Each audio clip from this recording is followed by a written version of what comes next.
So I've made plenty of videos on this channel talking about my relationship with food. Before I was even considering the possibility that I was autistic, I had these two videos in which I struggled to describe how, although I had an extremely limited menu as a child, I'm not technically a picky eater. I chose to consume meals that I knew I enjoyed more than others because the other available options were less good, so logically, why would I pick those? And then in the other video, how as an adult, I tried to justify how it was reasonable that bad food or food that doesn't meet my expectations makes me genuinely kind of upset. And I do stand by that. I think people have a right to be bothered by bad food because it's a physical, unpleasant sensory experience that you're going through, no matter who you are.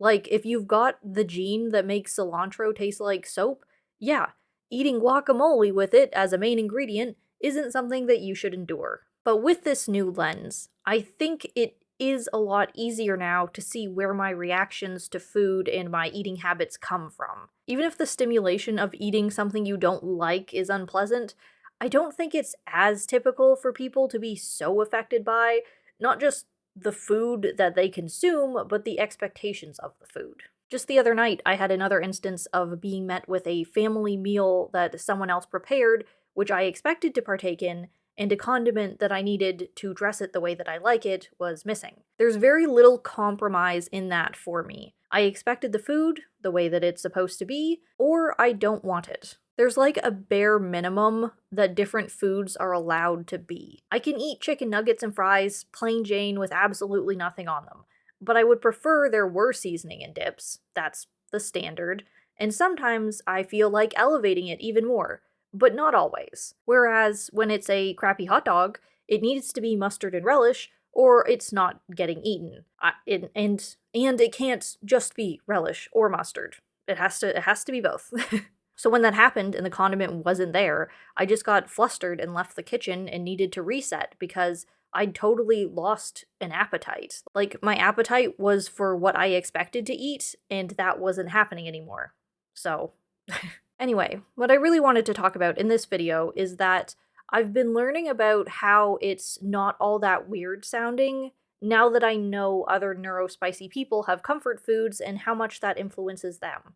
It felt quite validating, as much as these discoveries have been, and I'm grateful that at the end of the day, as much as I am affected by aspects of food consumption, I'm also still not even as affected or limited as some other people are. And thank goodness for that, because given my current living situation and communal food consumption, I'd be a mess if I needed things more particular, and I struggle enough as it is. But I just had the thought the other day of how hard it would be to have comfort food needs when I have someone who is in control of the majority of the family food prep, who actively messes with recipes. As I explained in the bad food makes me sad video, that happens often enough around here, but more recently it's taken the form of tried and true recipes being sabotaged by experimentation rather than an accidental lack of execution. I totally understand wanting to try something new with a recipe, to want to kick it up a notch. But personally, I do not appreciate when someone says they're making something which you genuinely like and have a particular expectation for, and then find out in the moment that it's being altered in a way that you don't like. Because then I'm screwed and suddenly need to find something else to eat and I've lost my appetite. One of the best examples is chili. The maker of the chili batches keeps messing with the flavors. One time they added random expired sauces from the fridge so it didn't taste at all like regular chili does, more like an overly smoky barbecue sauce. And another time they dumped a jar of salsa in the batch, which doesn't sound like the worst idea, but the hearty meat and bean flavor ended up interrupted by random bites of springy, fresh fermented veggies. It was weird. Neither were inedible, but they were unpleasant and not what I expected. But even more so, it's getting a bit annoying too. They're actively disregarding recipes' ingredients list without proper substitutions, rather than experimenting with adding other stuff, which I can at least understand. They made a dozen jars of jam, but refused to put in enough sugar, so it's not actually jam.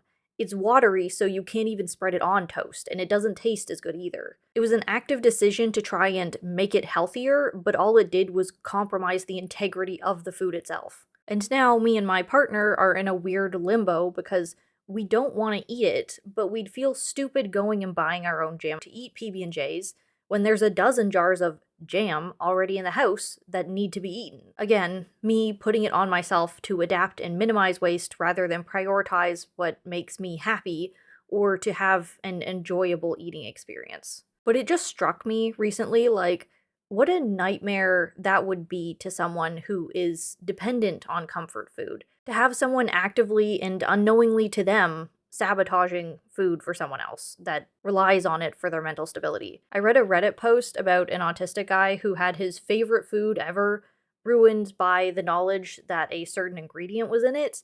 And I've had texture issues that locked foods out for me after one bad experience. So to think of him and to have that level of inconsistency like around me all the time right now, I'm actually proud of myself that I do manage to regulate my upset when these things happen. Obviously, I don't want to have a conversation with them even after I get a diagnosis about how important it is to me to have consistency. I don't want to ask that they please stop fucking around with my comfort foods because honestly, I don't think that they get it. On top of me not wanting to be an imposition on them making the food that they want to make, and I should just be grateful that they're making any food in a way. But my partner has tried broaching the topic and being clear about what he and I do or do not want in shared meals, but it doesn't seem to matter. Like, half of the family has always disliked mushrooms, but the main food maker still puts them in things and gets surprised when they don't want to eat it. They literally just don't get how much people who don't like certain foods, which they do like, cannot enjoy that taste. It's really hard to explain the obtuseness, honestly. Like, they'd make a meat pie filled with mushrooms, and Z would go, "Oh, okay, well, I'll pass on that for dinner then and make himself something else." But they'll always press and ask, "But you'll still have a bite of it later, though. You'll still have a slice, right?" And it's like, no, we explicitly said, "I don't like that. Why do you think that we're going to eat it anyway?" Like, the concept of not eating something your taste buds do not like does not compute for them. So food gets sabotaged more often than we'd like. Just last night, it was like beef stew, and I noticed a new addition of celery in it, which I don't like, but I toughed it out. But just for my sake, Z decided to play devil's advocate and ask, like, why did you put celery in it when you know that Jess doesn't like that? And they told him, because a lot of people don't like celery, but it's actually really healthy. And it's like, it doesn't matter how healthy it is if something makes a dish taste bad to someone.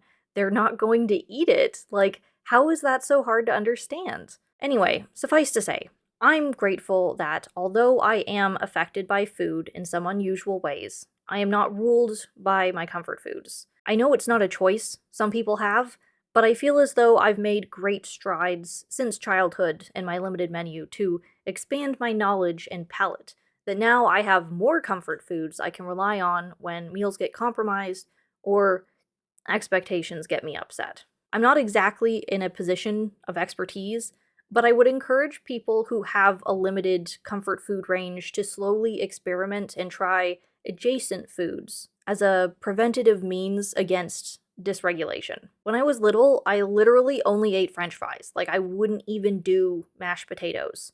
Now, obviously, I do fries and hash browns and mashed, and, well, I don't prefer baked potatoes, but I can. But what's really been a lifesaver for me has been expanding into more ethnic foods. I like pastry and potatoes and peas, so I tried samosas, which opened up a door for me. I found out that I love Indian potato pancakes. And the best thing about discovering adjacent foods is that they are quicker and more convenient to satisfy me when food plans go wrong. If I find out that my meal plan has been sabotaged and I'm standing there upset about it and hungry, I don't want to turn on an oven and wait for it to preheat and then wait for a batch of fries and nuggets to cook at least 45 minutes, but I can throw an aloo paratha pancake in a pan for 5 minutes, and that gets me fed and feeling better faster, instead of fully downgrading into an instant noodle cup instead. So I hope that's helpful to anyone who doesn't have the control they'd like over their eating situation, to encourage you to try something new every now and then,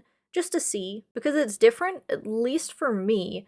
When I'm actively trying something new, it's okay if it's bad, because the expectation was that it's allowed to be. When you're in a safe space and have a handy alternative ready in case of a flop, it can be really helpful to take that risk, because it might introduce you to a new, more convenient comfort food. Anyway, happy eating.